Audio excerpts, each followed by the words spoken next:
Appointed hour having arrived, this is a meeting of the Devens Jurisdiction Framework Committee. Today is Wednesday, October 9th, 2024. My name is Victor Normand, and I will chair this meeting.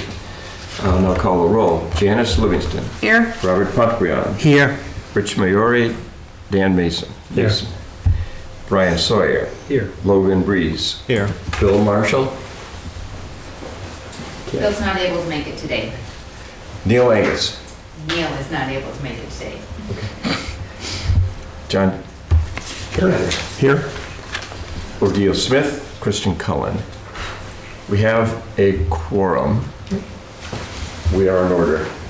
First item of business is approval of minutes from our meeting of September 11th. Any comments? Corrections?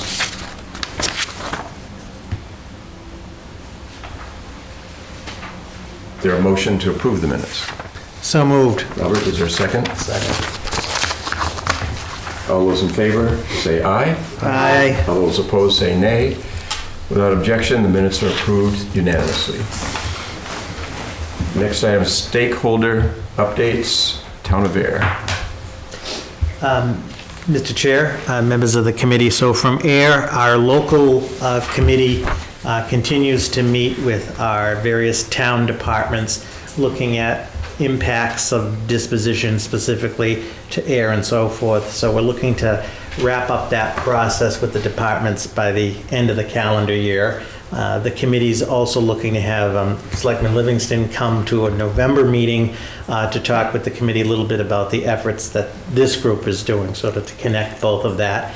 Our local committee also took a tour last week of Devens of just the air specific sites. We were joined by Dan Nason from Harvard. We didn't give him too much of a hard time, but we just looked at specifically for the committee's benefit, went to Vicksburg Square, down by the Nashua River, the Oxbow piece along Air, the Almond Street neighborhood, and just pointing out some of the air spots for members of the committee to get a sense on it. So we are continuing to move forward.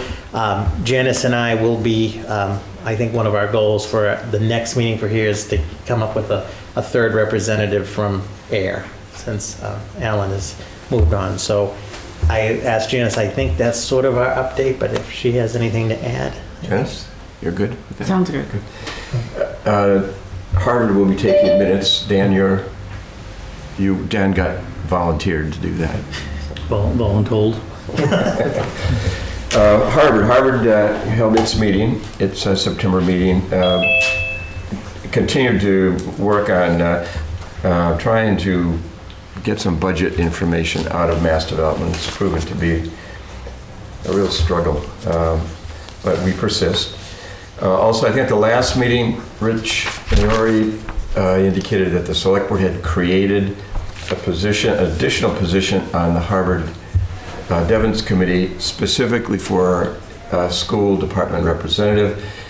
We have a candidate, and I think she will come before the select board maybe tonight. I'm not really sure. Is there a meeting tonight? Or no. Next week? Next week. And in time for her to attend our October meeting. We are in October. You mean November? November meeting, right? No, I'm sorry. Right. My bad. We meet. I got confused for a second there. My bad. So that's Harvard's report. Shirley? So I'm pleased to report that for the first time in a long time, we do now have a full 3-member committee between myself, Logan, and the select board did appoint Brian Hildebrandt, the newer selectman for the town of Shirley. He was unable to make it today. However, he is able to commit to the second, Wednesday and make the meetings regularly.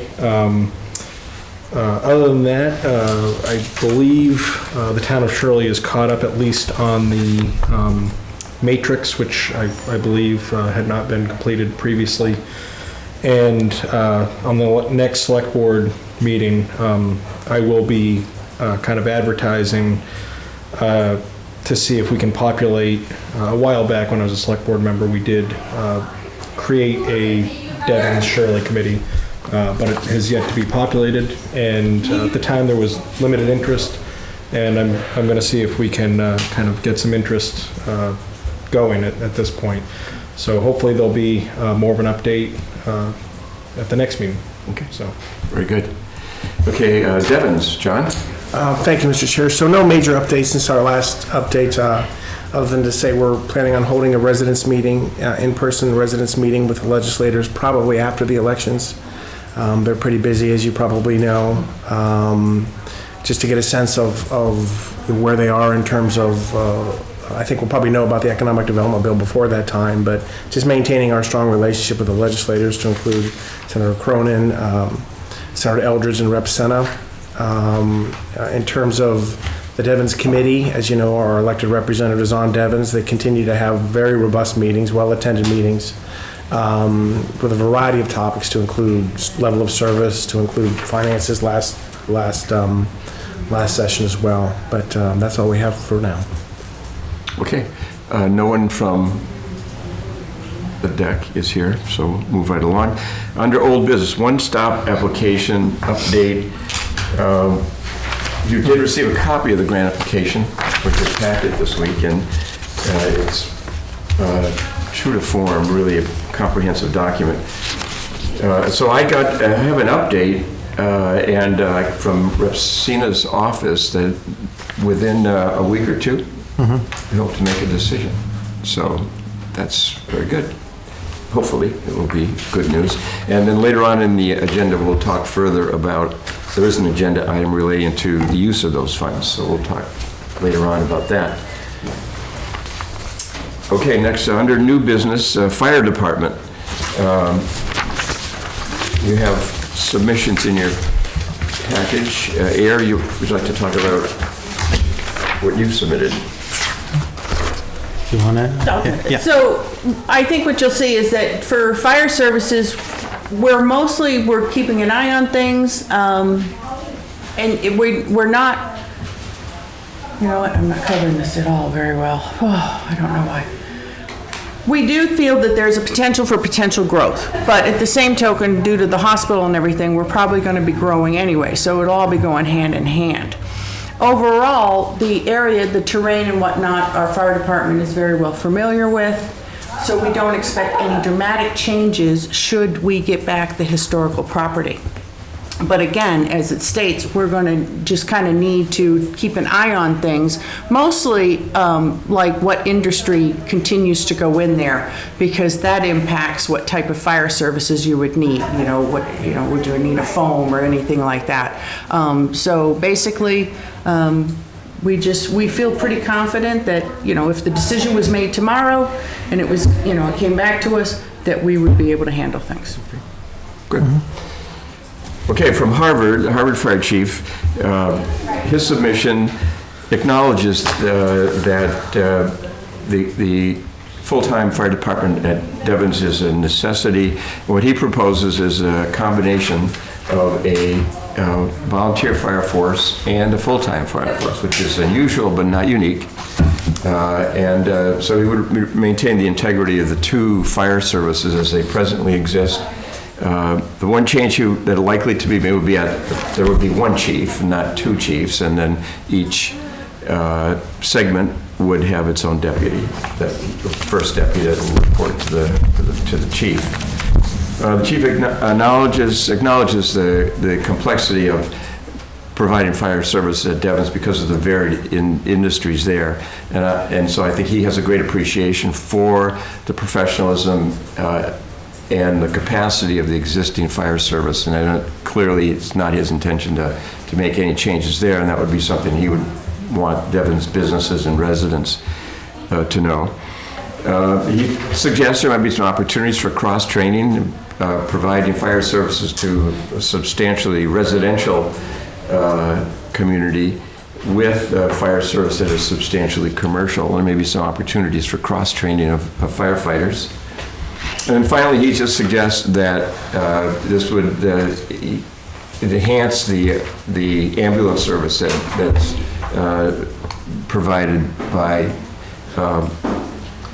Harvard and the Devens portion of Harvard, acknowledging that with the demise, unfortunately, of the Neshoba Hospital, that they've been busier transporting people greater distances. So they brought that. So that's Harvard's report. Shirley? Yeah, so over time, a priority of the town of Shirley has been to incrementally grow the fire department. So we've been doing that. We continue to, work towards that. And so I think naturally, adding additional, firefighters, I think generally that the town would be able to operate, kind of as is and monitor whether additional, needs were required for the fire department.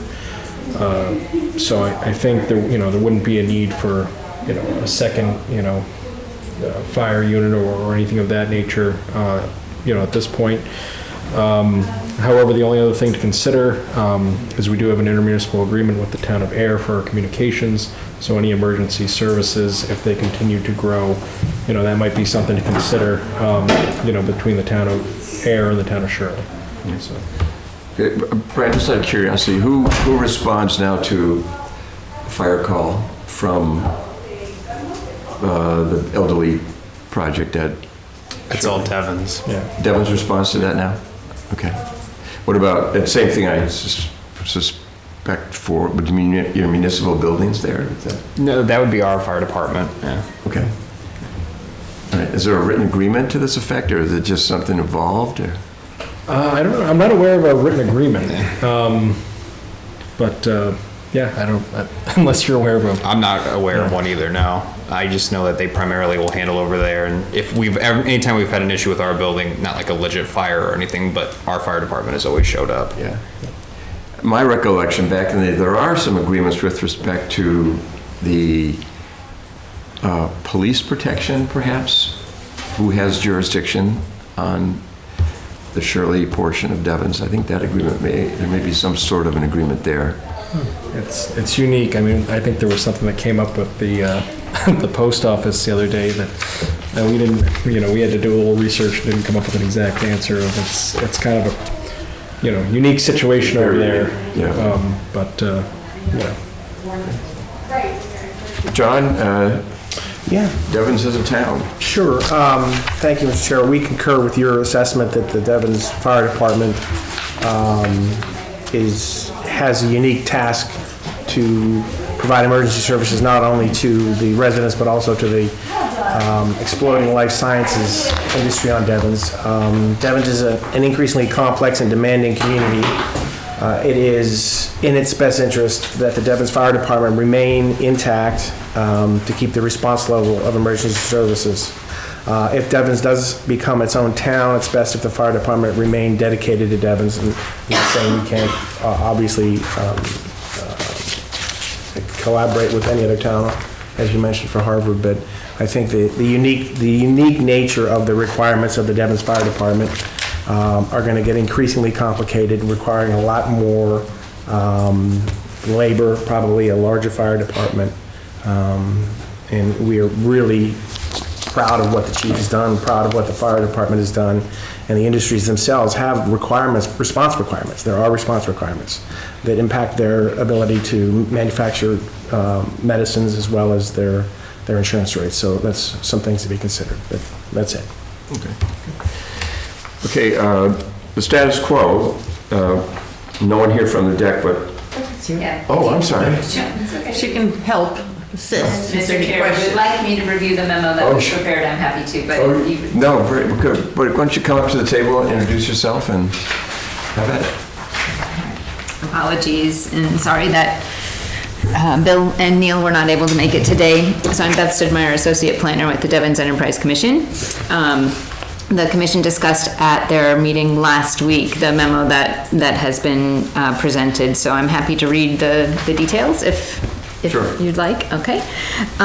So for the status quo for the Devens Fire Department, they handle emergency medical services, fire prevention, public education, and fire suppression. They currently have 24 firefighters and are anticipated to hire 30 by January 1st. They're trained in the latest techniques for firefighting, including emergency medical services, rescue, fire prevention, and inspection.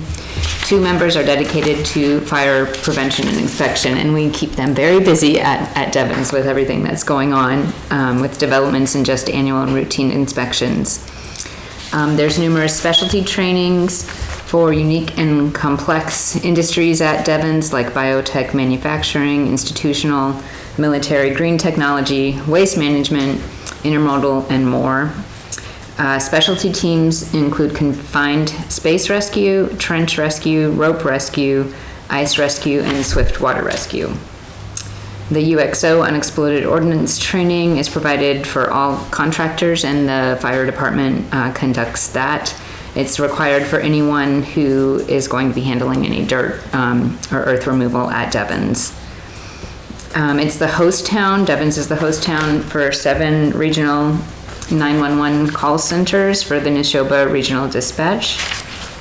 They handle the hazard mitigation, planning, and management for Devens.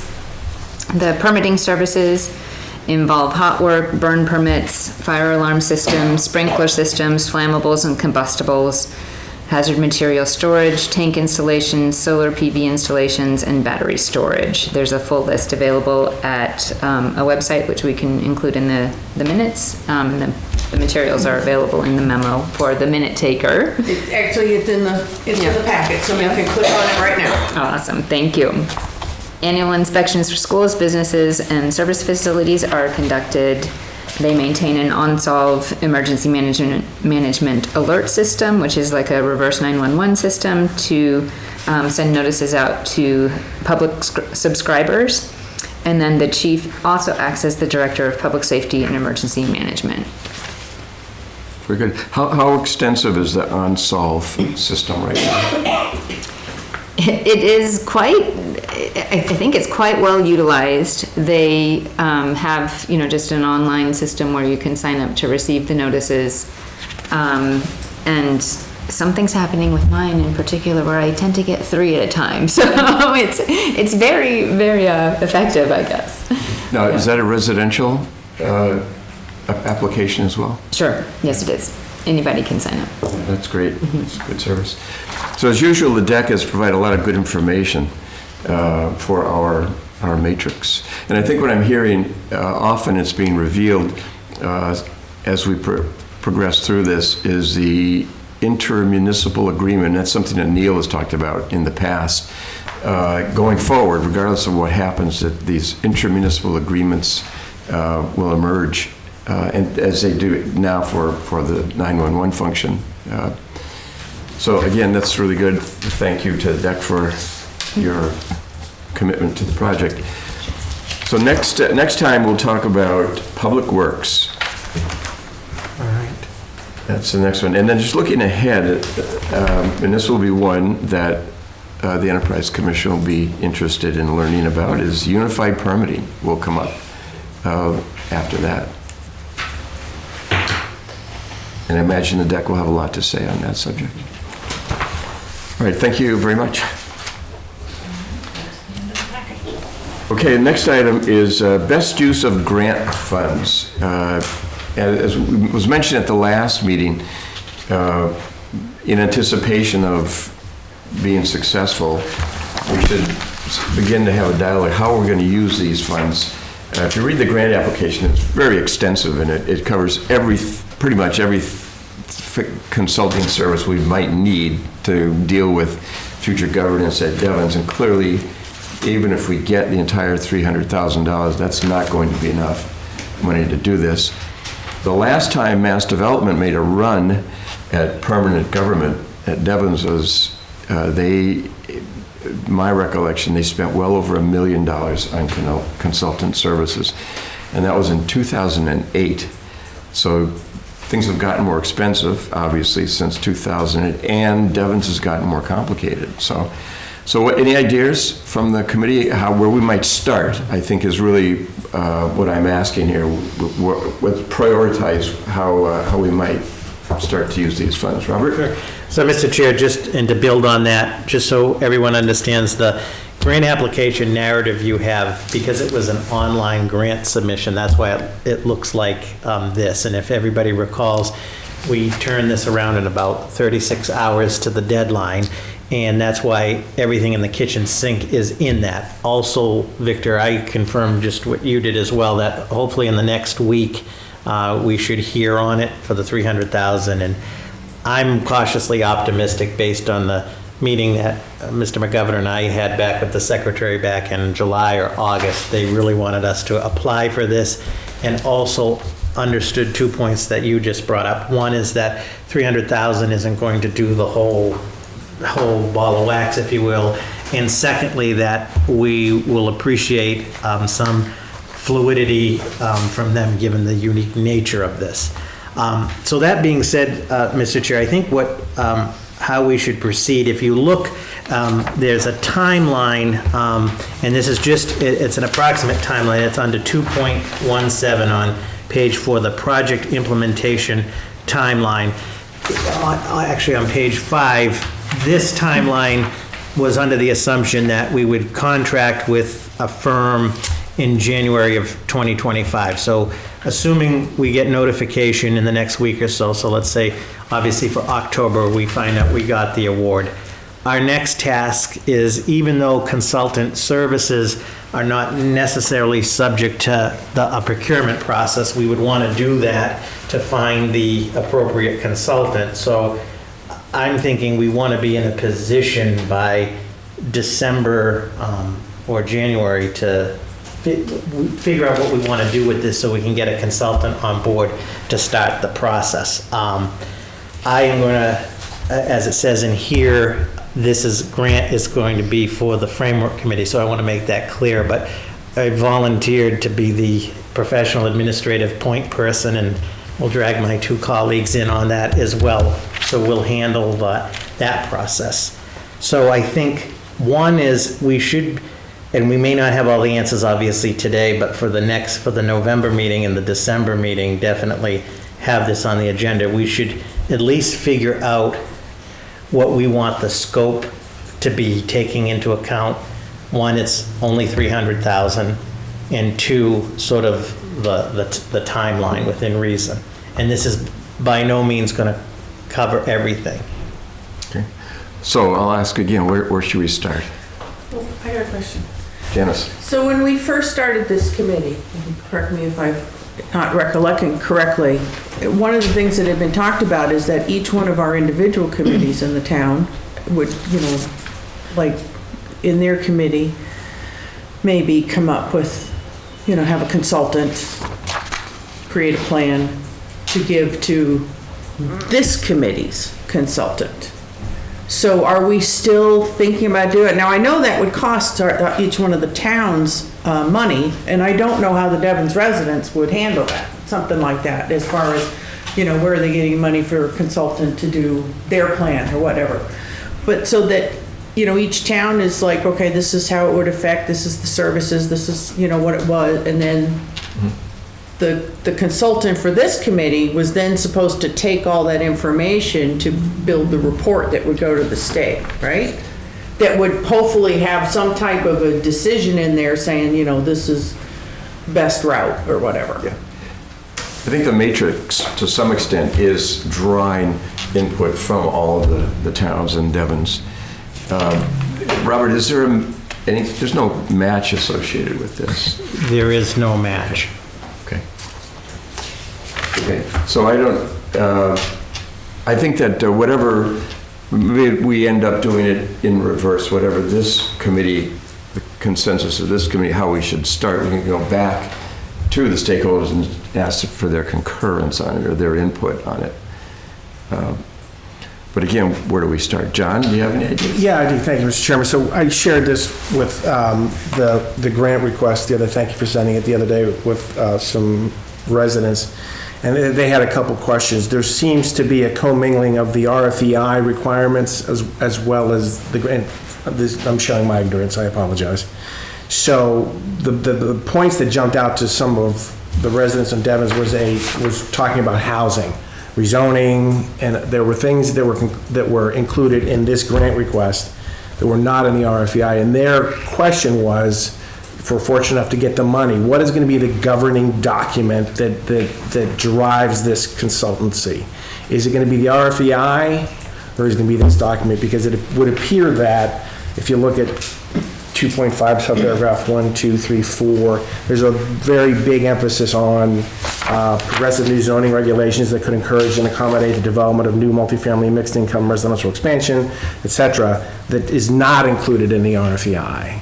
So what will be the governing document for the consultant's activity? Is it the RFEI that we all agreed to, circulated, and voted on, or would it be this document? Or is it, or Robert, maybe you could shed some light.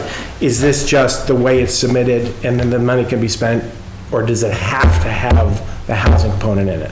Excellent question through the chair. As I understood it when I went to meet with the secretary, they understand the unique nature of this, number one. Right. They understand that it's going to cost more than this. Of course, yes.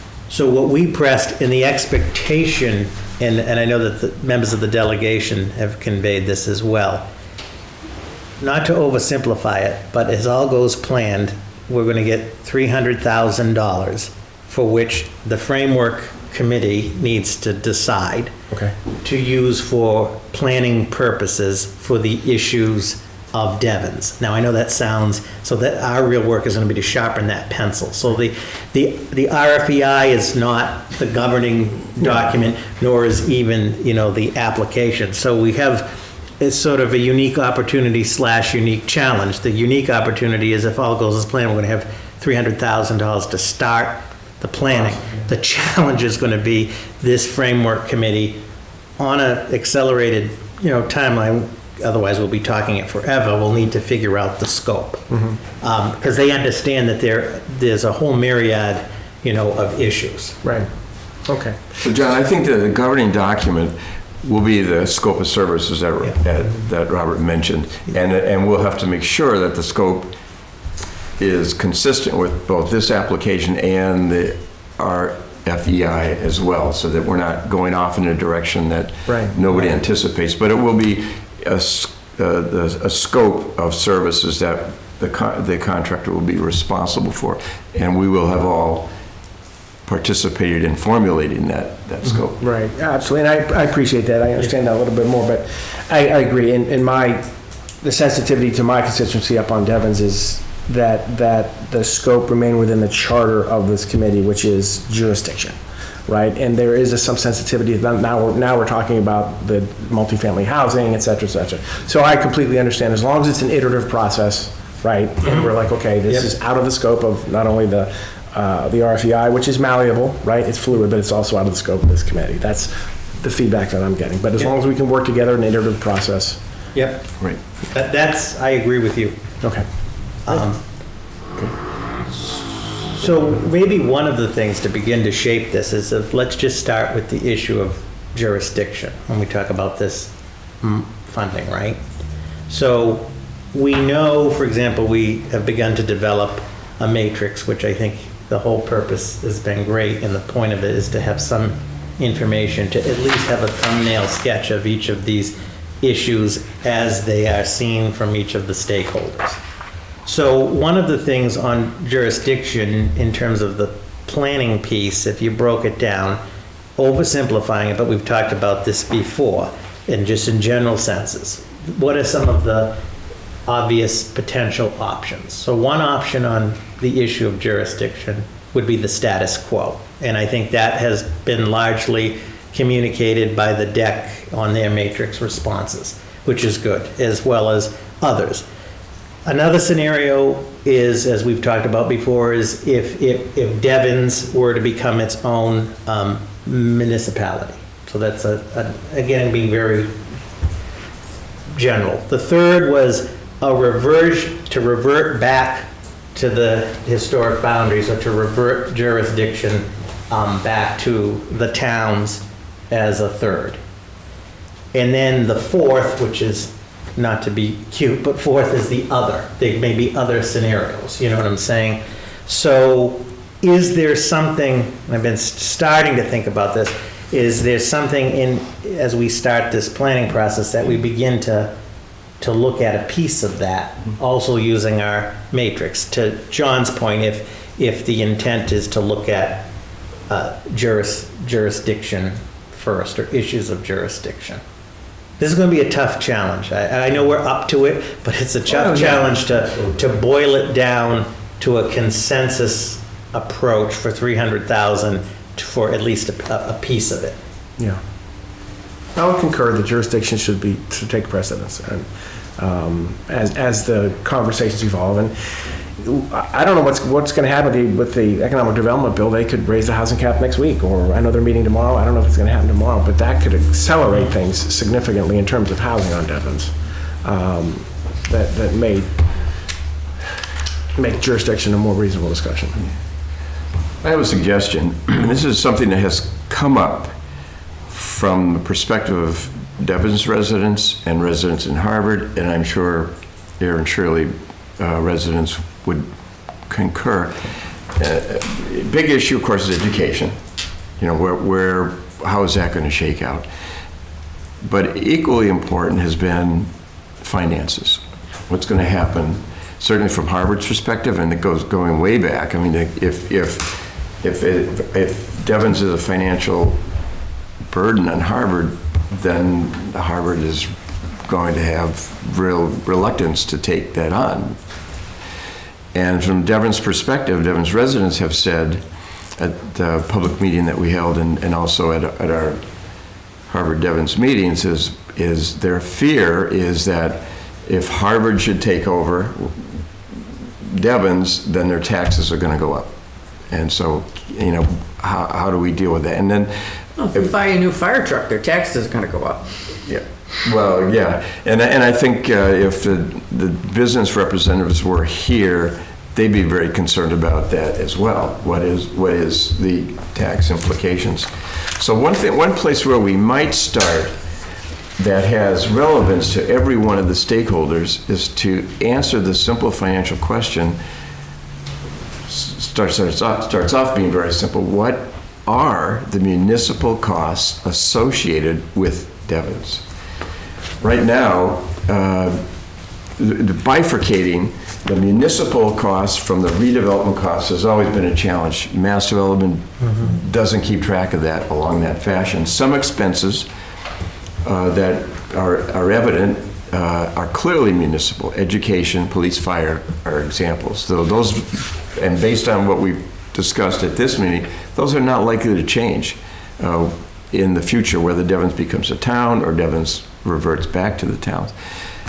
DPW, which comes up next time, probably will change because the DPW, in addition to providing all the DPW services that a municipality would provide, also does a lot of property management. They do things, they take care of the buildings that Mass Development owns that eventually will be sold and somebody else will take care of them. And then there's a long list of other services that are important to the municipality, they're ongoing, and that change once the redevelopment project is over. Things like legal expenses, marketing expenses, accounting, HR, information technology. They're expenses that a municipality has, but if you look at the Mass Development budget, you can't tell, you can't easily tell what portion of the legal expenses are going to be ongoing and what portion go away when they no longer have to write purchase and sale agreements and deal with conveying property. So one thing we might do as like phase one, if you will, is to use that $300,000 or a portion of it to hire a consultant with specific expertise in municipal finance to study the financial documents with respect to Devens and to do an attempt at bifurcating them and saying, okay, when Devens becomes purely a municipal function, what are those costs going to be? And I think that's important if Devens becomes a town, critically important. And I think it's important for the towns to know, well, what are we getting into? And then once we've done that bifurcation and we have some kind of a budget, we know what the tax base is. We know what the assessed value of all the real estate is. So then the tax rate at that point is just math. You take your budget and your tax base and out of that calculation becomes the tax rate. Combining that information with what we know for the assessed values of the towns and the town budgets, I think, in theory, this could paint a picture exactly what impact financially resuming jurisdiction has to the towns and what impact it has if Devens becomes a town. Does the tax base at Devens support Devens becoming a town? When mass development is no longer a party, they're no longer charging costs to the Devens project, and they're no longer contributing revenue as they have in the past. Land sale revenue goes into the Devens fund right now, which has been used to support the operation of Devens. When all the land is sold, that source of revenue goes away. So it would be important to know, is the tax base sufficient to support Devens as a municipality? So that may be a place to start on this process. They call it phase one, and I don't know what that would cost, but looking for a consultant firm that has experience in municipal finance in Massachusetts, so they know the subtleties of tax calculation. And mass development has matured. The Devens project has matured to the point now where they're, but for items like education, I'm not sure municipal expenses increase any further from now or 10 years from now, other than inflation might affect it. And education is right now an easy number to get at in terms of increased population there. So any thoughts on that, approaching, starting off by looking at municipal finance? I would offer this. I think that's a good proposition in this sense. So I think the first thing, once we accept, I like the idea of phases, because there's no way the whole ball of wax is going to be seen for 300,000. So if phase one was to look at the municipal, the impact, as you said, the financial impact of the municipal services, and we have our matrices forming at least a framework for that. That would be progress, because none of us know, it's not the whole piece, but as phase one, some of the true financial impacts, right? And then, not to get ahead of us, but like phase two could be, and it depending on funding and so forth, we know equally important are the other non-financial impact issues, such as the issues of governance, the issues of, some of these other things that we have talked about.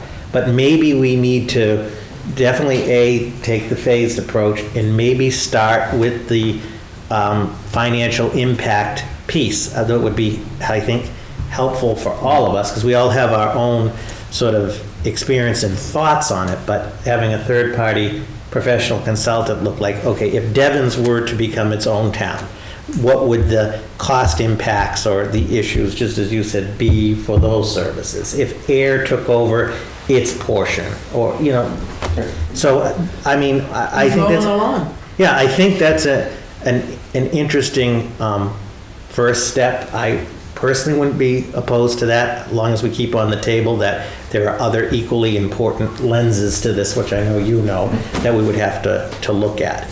And the other thing I was just going to suggest, because in order to move this forward, and the last thing anybody wants to hear is about another subcommittee or something, but what I was going to propose between now and our November meeting, so it'd be a quick turnaround, is that there be a representative from each of the stakeholders that we meet before the November meeting, and I don't want to cut this conversation short, I don't get a little ahead of myself, but to further just shape this so we continue to move the ball. So just something to think about. I think if we just wait till the November meeting, we should continue this conversation but have just a subgroup with a representative from each of the stakeholders. We figure out a time to meet to further shape this for discussion on November. And as you said, and I think was said before, that the ultimate decision as to what the plan is going to be will be publicly from the framework committee.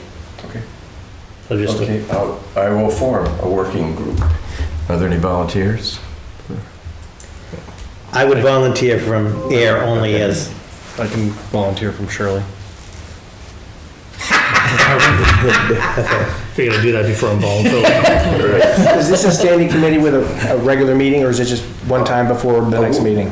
I think a working group specifically to deal with phase one of this grant. And then once that working group comes back to this committee, if there's consensus, then the working group goes away. And Okay, so there will be a Devens representative. I don't know if it'll be me, but there will be a Devens Okay. representative. and then of course we'll need somebody from the deck. Yes, likewise, I assume that Neil or Bill would be happy to facilitate that. And just to be clear, as it is, the working group's charge is just to further shape this so we have even more meaningful discussion in November. There'll be no decisions made by the working group because that buck stops here. But I think if we don't at least start to shape this in between our meetings, we won't get that far. Okay. Right, sounds good. And so it'll be on the agenda for next time. I didn't mean to cut off if there were others, I'm sorry, that wanted to weigh in on how to approach this. Okay. Next, I had economic bill update. I did speak to Dan Cena's guy and sent him on the trail. And the best he could come up with is, it's in conference committee now, and they'll vote on it end of the month or early next month, early February. February. No, I'm really jumping ahead. Really, I don't think it's a priority for them. I think that there's been too many it may be February. conversations on both sides, you know? Yeah, we're all focused, of course, on the Devens piece, but it's a very large bill, as Neil has Yeah. pointed out. And I'm sure that there's stuff going on behind the scenes that we have no idea. Public comment. Okay. Items for the next agenda. Our discussion about phase one use for the grant funds, we'll keep economic bill update on there, and then we'll talk about DPW. Any other items that have come up that we need to talk about? No, I think that was it. All right, we've gotten to the end. I'll accept a motion to adjourn. Dan, is there a second? Seconded? Janice? All those in favor say aye. Aye. All those opposed say nay. Without objection, the vote is unanimous. We are adjourned.